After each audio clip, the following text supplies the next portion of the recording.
क्यों पर्दा डाल रहा है? वो इसलिए कि वो चाहते ही नहीं कि JF-17 को कोई ख़रीदे। JF-17 के दो मकासद थे ना, एक तो ये कि हमारी जो ऑपरेशनल ज़रूरियात हैं वो पूरी हों, ठीक है, हमारा जो एडवर्सरी, जो हमारा दुश्मन है और अज़ली दुश्मन है, हम उसके मुकाबले में मजबूत हो जाएं। और दूसरा एक बड़ा मकसद इसका ये भी था कि जैसे अमेरिका जो है वो अपनी नेशनल डिफेंस कॉम्प्लेक्स उनका जो है उसमें से बहुत बड़ा सरमाया हासिल करता है, दुनिया को अपने जो असलहा बेचकर और दुनिया को जंगो जदल की चीज़ें बेचकर, जिस मुल्क में भी ये मामलात हो रहे हों अमेरिका सबसे पहले पहुंचता है, वो अपनी चीज़ें उनको ऑफ़र करता है और उसकी इकॉनमी का बहुत बड़ा हिस्सा उनके नेशनल डिफेंस कॉम्प्लेक्स में से आता है। अब वो हरगिज़ ये नहीं चाहते, पहले दिन से उनका यही वतीरा रहा है कि जो JF-17 जो कि फोर्थ जनरेशन जहाज़ों में दुनिया में जितने भी इस लेवल के जहाज़ हैं उनके हम पल्ला है। हमारे F-16 भी हमारे पास है, JF-17 भी है। जी बिल्कुल। तो ये हम पल्ला जहाज़ हैं, कुछ एरियाज़ में F-16 से भी आगे है। तो उनको चूँकि इन सारी चीज़ों का पता है, लिहाजा JF-17 की जब तारीफ़ होगी तो दुनिया इस तरफ रुख करेगी। जी बिल्कुल। और उन्होंने पाबंदी लगा रखी है मुल्कों पर, क्योंकि अमेरिका जो है उसका तो बड़ा रोब है, तो उसने मुल्कों पर पाबंदी लगा रखी है कि JF-17 कोई ना ख़रीदे, क्योंकि अगर JF-17 ख़रीदा जाता है तो फिर यूरोप में जितने फोर्थ जनरेशन के जहाज़ हैं उनमें ग्रिपन है, उसमें यूरो फाइटर है, उसमें जो इसी तरह के यूरोपियन जहाज़ हैं, उनकी तरफ ध्यान जाने की बजाय लोग जो हैं फिर वो इस तरफ चल पड़ेंगे। तो इसलिए मैं समझता हूँ कि उस चीज़ को रोकने के लिए वो JF-17 का नाम और उसकी तारीफ़ जो है वो मैदान में नहीं आने दे। सर, अमेरिका ने F-16 पर क्यों पाबंदी लगाई थी?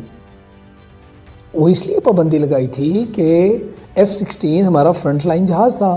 ठीक है। हमने जो अफ़गानिस्तान की जंग है उसमें जब हम दाखिल हुए तो साथ ही हमने JF-17 का मुतालबा कर दिया और हमने F-16 का मुतालबा कर दिया। तो उन्हें भी मालूम था कि फ्रंट लाइन जहाज़ है। अब फ्रंट लाइन जहाज़ जो पाकिस्तान के पास आ गया, अब जो अफ़गानिस्तान की जंग है वो तो ख़त्म हो गई और साथ ही हमने नए जहाज़ भी ऑर्डर कर दिए थे। तो उन्हें नज़र आ रहा था कि पाकिस्तान का जो एयर पावर है वो इतनी मजबूत हो जाएगी कि कल को हिंदुस्तान जैसा मुल्क अगर उससे भी हमारी जंग होती है तो उसमें हम हावी हो जाएंगे।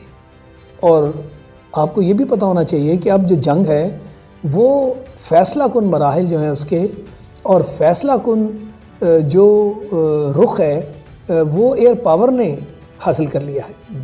अब ज़मीनी जंगें बहुत कम होती हैं, पिछले कम से कम 20 से 30 साल में कोई भी ऐसी जंग बता दें जो कि ज़मीनी जंग के ज़रिए किसी मुल्क ने जीती हो।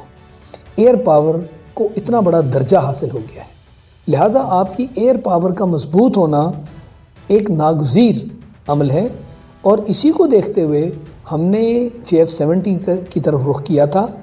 और आज आप देख लीजिए कि एयर फोर्स जो है उसने वो जो फरवरी में जो कुछ हमने किया, एयर पावर ने किया ना। जी बिल्कुल। इसी के साथ जो मुल्क के अंदर दहशतगर्दी के ख़िलाफ़ जो ऑपरेशन हुए उसमें एयर पावर लीड करती रही। नॉर्थ वज़ीरिस्तान और इस जैसे बड़े मुश्किल इलाके पाकिस्तान के जहाँ ज़मीनी फ़ौज का जाना ही तकरीबन नामुमकिन था, वो एयर फोर्स ने वहाँ पे जाके दुश्मनों को निशाना बनाया। जी बिल्कुल। और यूँ फिर हमने दुश्मनों के जो दुश्मनों का जो असर था वहाँ पे उससे उन इलाकों को पाक किया और यूँ वक्त के साथ साथ हम दहशतगर्दी पर काबू पाने में कामयाब हो गए।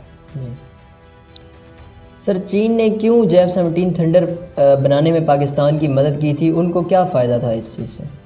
देखिए, चीन हमारा पुराना दोस्त है और फ़ायदा जहाँ तक फ़ायदे का ताल्लुक़ है, लाजमी चीज़ है। चीन ने हमारे इस प्रोग्राम से बहुत कुछ सीखा कि हमारी ब्रेन वेयर थी, वेस्टर्न टेक्नोलॉजी हम इस्तेमाल करते रहे, जंगें भी हम लड़ चुके, ये सारी चीज़ें चीन के पास नहीं थी। तो एक तो उन्होंने अपनी दोस्ती निभाई, दूसरा चूँकि इसमें से उनको अपने फ़वाइद नज़र आ रहे थे ये जहाज़ बनाने में, इसी के बदले में चूँकि उन्होंने इतने सारे फ़वाइद हासिल किए, अब वो 5th जनरेशन जहाज़ भी बना गए हैं जो कि उनके अलावा 2 ही मुल्कों ने बनाया है, एक अमेरिका और एक रूस। और चीन उसमें शामिल हो गया है और वो इस चीज़ का खुल्ला इजहार करते हैं कि ये पाकिस्तान के साथ जो मिलकर हमने काम किया उससे हमने इतना फ़ायदा उठाया है कि अब हम इस मैदान में बड़े आगे निकल गए हैं। तो एक जैसे मैंने कहा कि दोस्ती निभाने वाली बात और दूसरा इस मैदान में आगे बढ़ने वाली बात कि जिसकी वजह से उनको बहुत कुछ सीखने को मिला। तो ये वो फ़वाइद थे जो चीन ने देखे और उसने हमारे साथ मिलकर काम किया। सर JF-17 थंडर बनाने में चीनी एयरफोर्स ने भी आपका साथ दिया था? नहीं, मैंने जैसे पहले भी बात की, आपने शायद नोटिस नहीं किया, मैंने आपसे यही कहा कि चीनी एयरफोर्स इसमें बिल्कुल शामिल नहीं थी। सही। क्योंकि वो इस काबिल नहीं थे कि जो चीज़ हम बनाना चाहते हैं वो उसमें हमारा साथ दे सकें या मदद कर सकें। ठीक है। न तो उनका पुराना ऐसा कोई तजर्बा था, ना चीन के पास वो टेक्नोलॉजी थी जिस तरह हम चाहते थे, और ना उनका कोई जंगों का तजर्बा था जो कि हमें था। जी बिल्कुल। हमने वेस्टर्न इक्विपमेंट भी इस्तेमाल की थी, अमेरिकन भी इस्तेमाल की थी, हमारा उसका भी तजर्बा था, जंगें भी हम लड़ चुके थे, हमारा वो भी तजर्बा था। तो इसलिए चूँकि चीनी एयरफोर्स जो है उसके पास ये सब कुछ नहीं था, लिहाजा उन्होंने कोई और वजह नहीं थी कि वो जानबूझ के हमारा साथ नहीं देना चाहते थे। उनके पास बीच में शेयर करने को या लीड करने को कोई ऐसी चीज़ नहीं थी जिसके तहत वो कहते कि जी हम आपके साथ हैं। तो जो कुछ किया वो पाकिस्तान एयरफोर्स ने और चीन की एक सिविलियन कंपनी थी कैटिक नामी जो कि जहाज़ बनाती है, उनके साथ मिलकर हमने ये काम किया। हमारा मकसद था उनको बताना, उनका मकसद था उसको ट्रांसलेट करना उस चीज़ में जो कि हम चाहते हैं। JF-17 थंडर ब्लॉक 1, ब्लॉक 2 और ब्लॉक 3 से क्या मुराद है सर? जैसे ब्लॉक बिल्डिंग की मैंने आपसे बात की कि आमतौर पे जहाज़ जो हैं उनको हर 4-5 साल बाद अपग्रेड चाहिए होता है। ठीक है सर। आप सिंपल ले लें या कंप्यूटर्स को ले लें, टेलीफोन्स को ले लें, जिस तरह टेक्नोलॉजी आगे जाती है आप देखिए मुख्तलिफ मॉडल आपके सामने बन के आ जाते हैं। जी सर।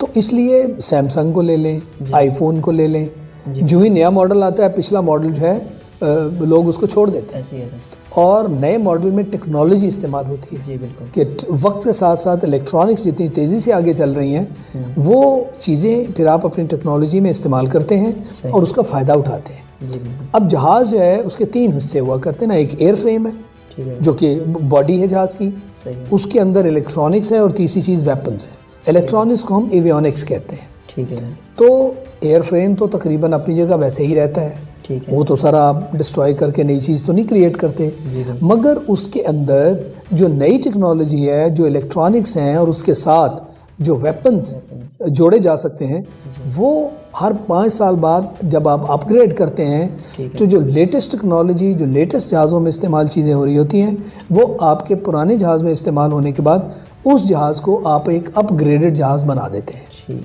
तो ये है जो ब्लॉक बिल्डिंग जिसकी मैं बात कर रहा हूँ कि वो एक नए ब्लॉक वाला जहाज़ है तो JF-17, पर उसको एक नए ब्लॉक का नाम दे देते हैं। जैसे F-16 है, 5 से शुरू हुआ तो फिर 10 भी था, तो 15 भी था, तो आज ब्लॉक 52 जो हमने आज से कोई 7-8 साल पहले ख़रीदा, तो इस तरह उसके ब्लॉक्स बनते गए। उसके अंदर बल्कि एयर फ्रेम में भी उन्होंने वक्त के साथ साथ कुछ तब्दीलियाँ की।